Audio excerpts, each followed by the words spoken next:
Hey everyone, and welcome to my channel, Suburban Sills. So today is another episode of a series that I'm calling Out and About.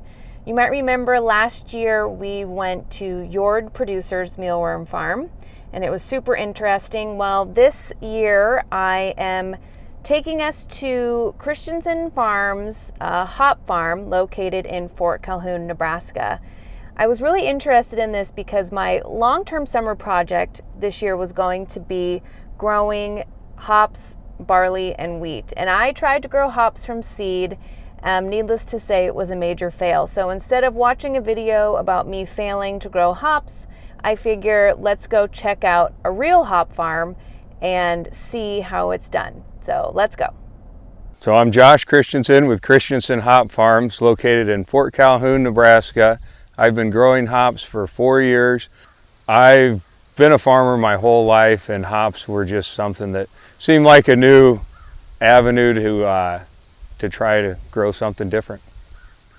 Nebraska being a good place to grow hops is we have good soil for growing most every type of crop.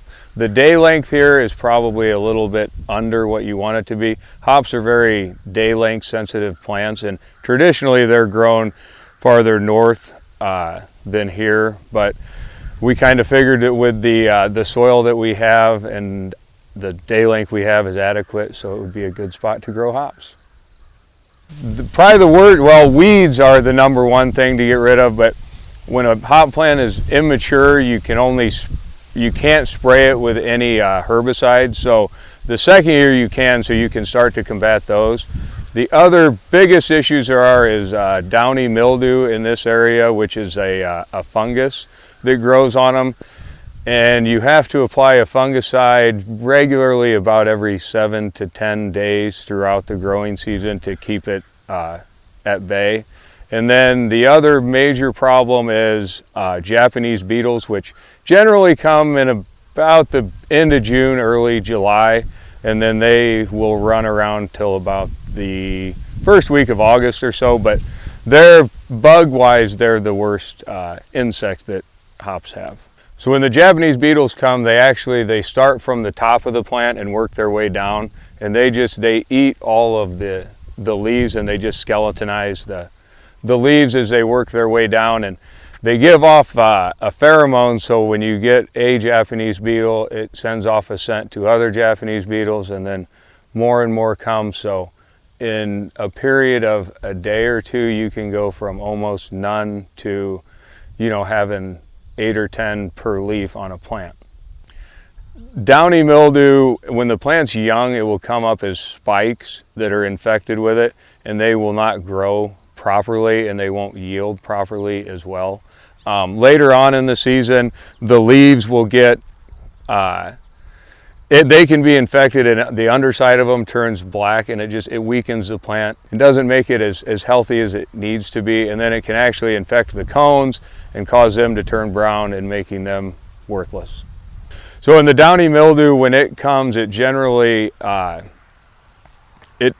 it thrives in like dense undergrowth, and on dewy, foggy, wet mornings, that's when it'll sporulate the most, and then it generally will work its way up from the bottom. So hop farmers will either use a chemical means or other ways to defoliate the bottom of the plant to try and get more airflow circulating around the plants to keep it away.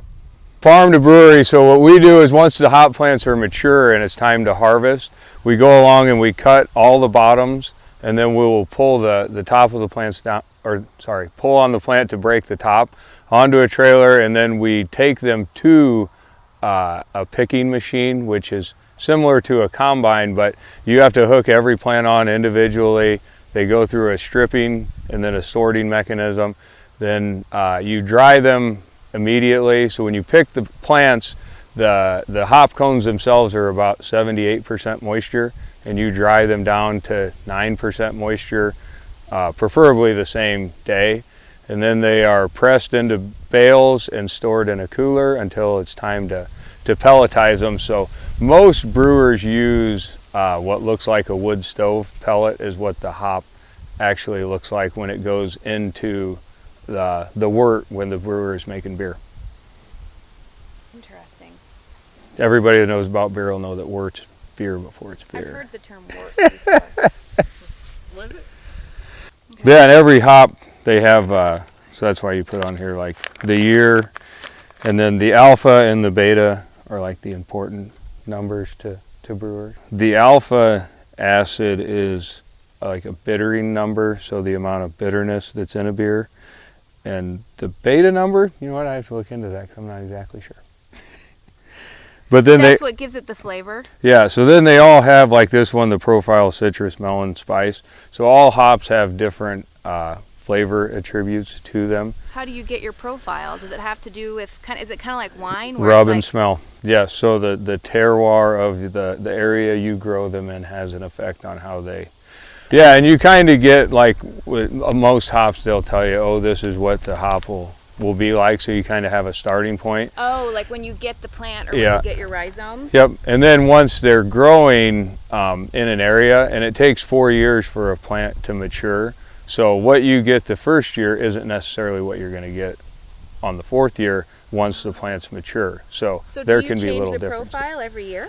Yeah, like if this hop, if the brewer smelled it and it was, oh, there's a little bit of this in there, or there's not as much of that. So these ones are probably a little more spicy than they are other places that I've heard. So, but they definitely have a lot of melon and citrus to them.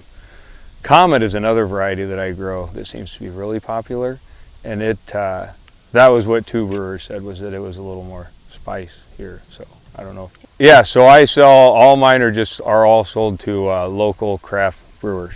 Empyrean and Keg Creek, Jukes Alework, Farnham House are a few of the brewers that use my hops. We just mowed the other day, but most people do this in the like in the spring or in the fall. Huh. Well, usually they're easier to find.